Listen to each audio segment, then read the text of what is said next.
Okay, and here we are for xTool D1 maintenance video 2. Um, I uh, I belong to the xTool D1 users group on Facebook, which is actually a really good source of information. You get people showing off the jobs that they've been working on, and that can be pretty inspiring. It can also be like, oh, well, hey, you know what? I don't want to do that. So it's a good group, but it's also a place where people post their the issues that they're having. The one thing about laser engravers, and please nobody take this personally, laser engravers, they're more of an appliance for the most part. Um, I started out as a 3D printer guy. I've been working with 3D printers for, I don't know, I think 6 years now. And you really got to be pretty mechanically inclined, and you got to be a DIYer in order to be able to keep your 3D printer working properly and well. Whereas with these things, once you get it all together, you're like, ooh, it's pretty, it should work. And that's not always the case. So if you're not terribly mechanically inclined, which is completely fine because not everybody is, you might be overlooking some things when it came to the assembly. And these can be things that can come back to bite you a little bit later on.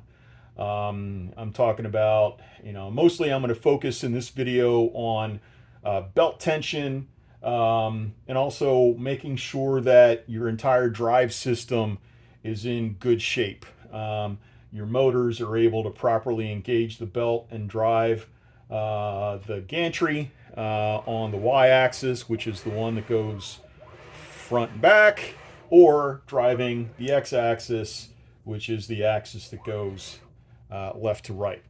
Okay. So in my last video, I kind of did a visual check. I did basic maintenance on my D1. Again, that's something that I recommend doing. Really depending on how much you use it. If you use it every once in a while, and you're keeping your D1 in a clean space, or it's in an enclosure or whatever, you may only need to do it every 4 to 6 months. On the other hand, if your D1, as I know there are many of you who are in this situation, basically runs 24/7, you may need to do it more often. It's really up to you, and it's about being aware of your hardware, and what it should be doing and how to maintain it. Okay, but anyway, that maintenance step, you want to make sure that you're doing it on a pretty routine basis. Okay, what I'm about ready to do here, this is one of those things that you want to do right when you assemble your D1. And if you do it correctly, you should be good. You shouldn't really need to play around with it unless you start seeing some issues. And by issues, what I'm talking about is things like double lines. That was actually an issue that I was having. Let me get an example.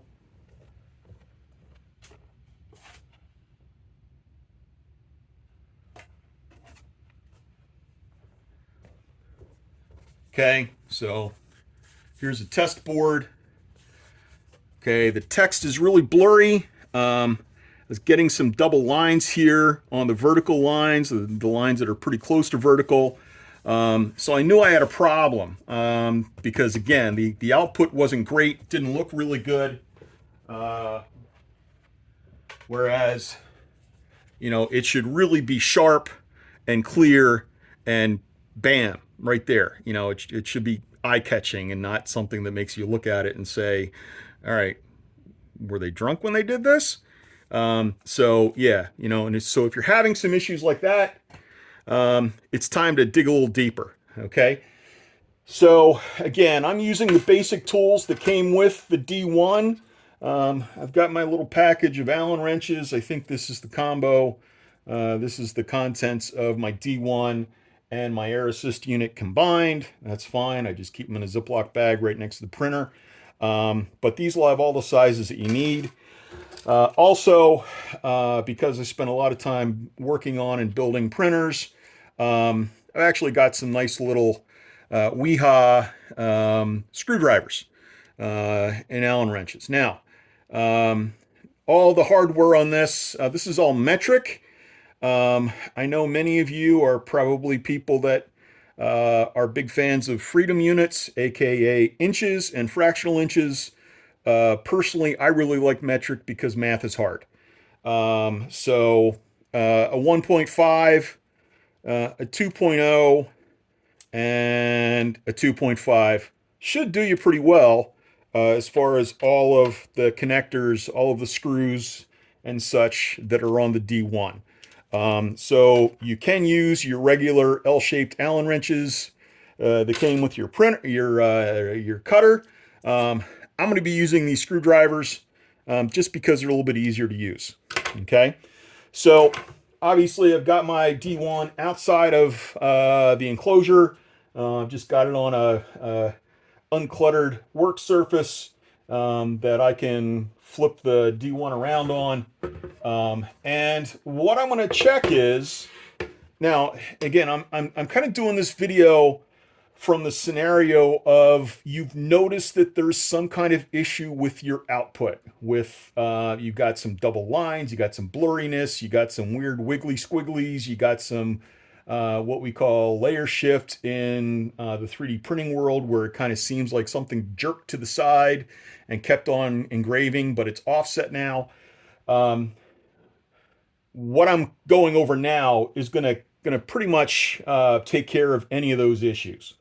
Okay, so the first thing we have is we have belt tension. Okay, so we've got our drive belts here. I'm really just going to kind of display one of the Y-axis belts here. It should take a little bit of pressure to squeeze those belts together.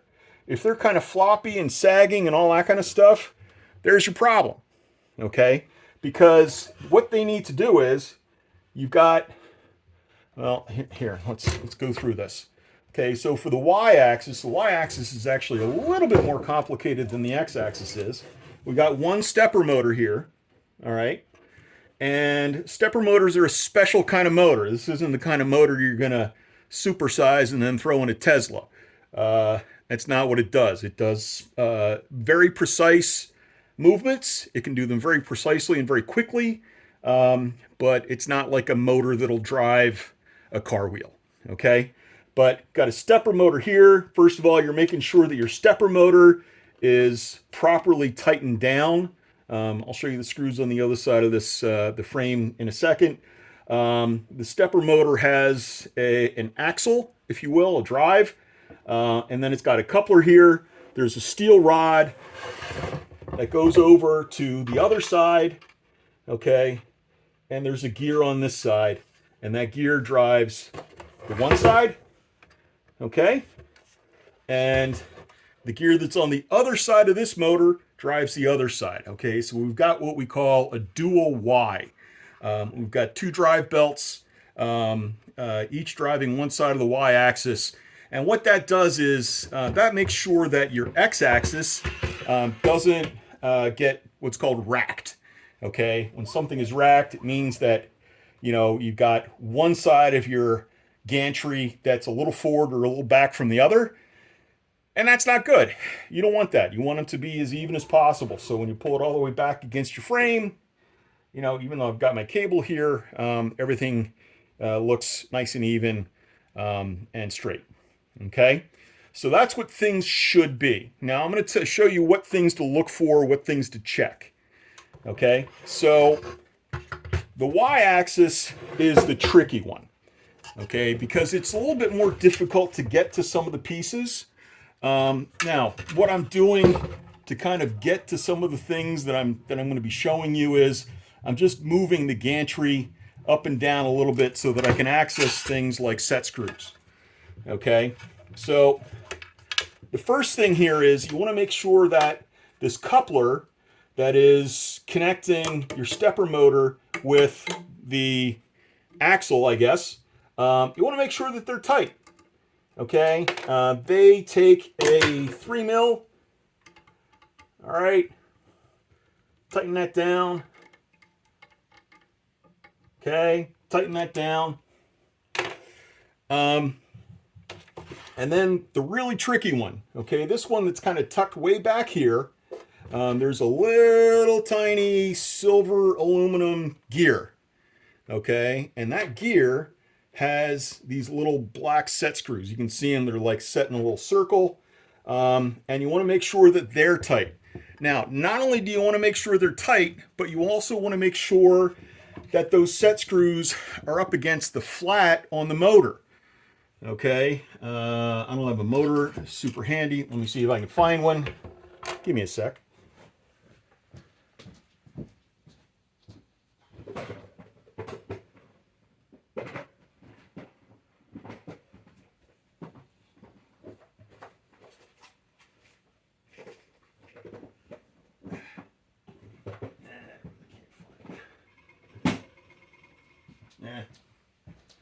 You know what? I can't find one. Anyway, so the motors, the axle has a flat on one side of the axle.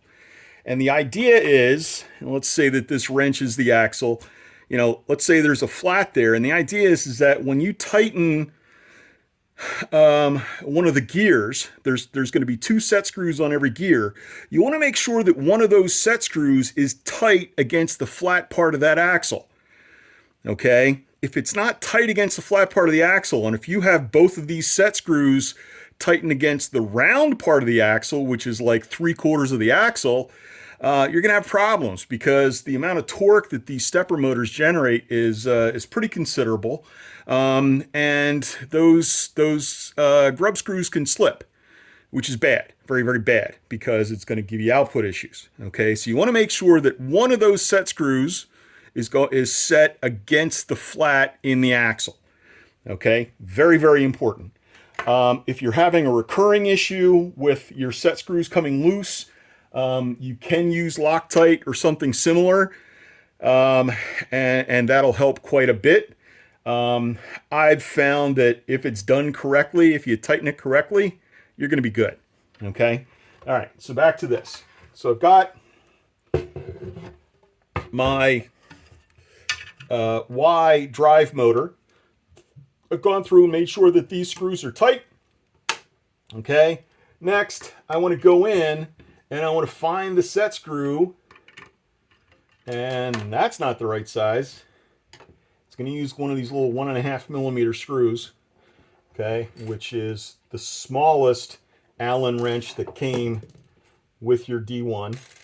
Okay, and you want to get it in there and you want to make it tight. Now, you can kind of wiggle around in there and get your head in there and just make sure that that set screw is lining up with one of the flats on the motor. Okay, but make sure that both set screws are tight. Okay, do my motor side first. I'm going to come over here. Whoops. Okay, we've got another one on this side, and again, same deal. And just kind of make sure it's tightened up against the axle, and we're good. Okay, this is what was causing my double line issue. It's not super easy to narrow it down to this, because it's not something that's obvious. It's not something that's like hopping out and screaming at you. You know, you got to dig around. And honestly, if I didn't have a bunch of experience with motion systems like this, I'd probably still be frustrated by my D1. But I got it fixed and I'm good. Okay. So next, while I'm on the Y-axis, I want to go and I want to do the other side. Okay. Now on the other side, all I'm really doing, there are no set screws. It's basically, it looks kind of like a sewing bobbin. It's really just there to support the other end of the belt. Okay. But also this is how we adjust the tension, which I'll get to in a couple minutes. Okay. All right. So that's good. I'm going to come down to my X-axis. Again, I'm kind of using the location of my X-axis head to make sure that I can access the screws. Okay, so like there's the flat of the stepper motor, There is one of my set screws for one of my my gears. Okay, just want to go in there, make sure it's good and snug. Okay, then move it around to the other one. Again, there's going to be 2 set screws. Even though one of them isn't on the flat, you still want to make sure they're tight. Okay, tighten it down. Okay, and you know, again, this is going to be the cause of a lot of the visual aberration issues that people are having. Okay, all right, so finally, it comes down to adjusting tension. All right, as I said before, the tension should be kind of like if you're squeezing the belts together, you take a little pressure. I mean, it's not hard, you know, but it's also not sagging and resting on the other side. If it was, then when the motor drove, it would be skipping on that gear, which isn't good.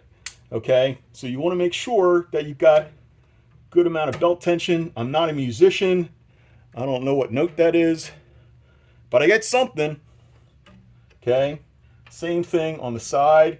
I do want to make sure the tension on my side belts is roughly equal, just because. Okay, all right, so if you do need to adjust your belt tension, because that can also be a cause of some issues. You know, like if it looks like things are slipping a little bit, that's where if you're getting what we call layer shift in 3D printing, where it's kind of feels like it's skipping a little bit and then starting a little bit over and it's not lined up with the rest. Okay, this is how you adjust that. So I'm going to take my 2.5 millimeter Allen wrench. Okay, got that. I actually tighten this down because when I tighten these things down, I don't screw around. No pun intended. Okay, so loosen it up, and I'm trying to do that without stripping the screw out. Loosen the screw up. Okay, and what you're doing is to adjust is on the side, there's this middle screw. Okay, that middle screw is actually for adjusting belt tension. Okay, and you can tighten it or you can loosen it to move the belt tension. Okay, I want to make it tight. I'm checking the tension of my belt as I'm doing it. Okay, remember lefty loosey, righty tighty. Okay, and I'm pretty good with that. Okay, once I have that done, by the way, this is actually a really nice system because the screw is holding the pulley support in place. Okay, so you're not sitting there trying to hold it with your fingers and having it go all over the place and that sort of thing. Okay, so good design idea there on xTool's part. I'm then going to use my screwdriver or my Allen wrench, and I'm going to snug down that set screw because even though the screw on the side is holding it in place, the vibrations of the machine can cause the screw to move, which could cause it probably to loosen because it's got force pulling on it, which is going to lead to further issues further down the road.